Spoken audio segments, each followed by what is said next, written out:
Everyone, in this video, I will be showing you Stable Diffusion ControlNet install. So first, what you want to do here, open your Stable Diffusion, go to extensions, go to install from URL, and then paste the URL that I'm going to include in the description down below. Once done, what you want to do is to simply click install. You will see on the right side that the process is now starting. So as you can see, it's processing.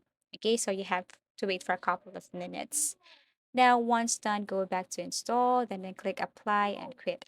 So you will wait as it is reloading. Once done, it will open again. And then this time, you have to scroll down and you will see here that you have installed already the control net. Okay, so this is what it looks like in here.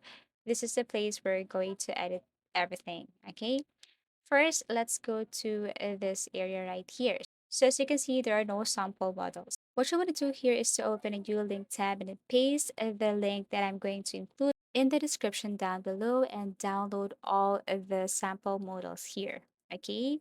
So after you have downloaded these models, you have to copy this and put or transfer this downloaded files into your stable diffusion folder. Particularly, you have to look for the modals folder here.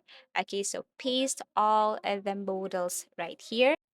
And then once done, the file should be seen here. And then go back to your stable diffusion. You can change or edit some settings here once you have added the modal already. Okay, so for the control type, you can also change enable, and then you can also change the control weight and so on. Okay, so once done, after that, you can now add some prompts, negative prompts, positive prompts, and then click generate.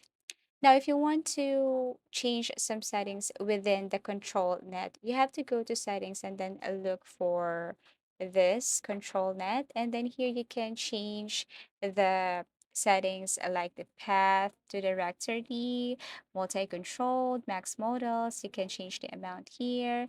Now, once done, do not forget to click apply settings. So if you have found this video helpful, please leave a like and subscribe to our channel. Thank you for watching and see you in our next tutorials.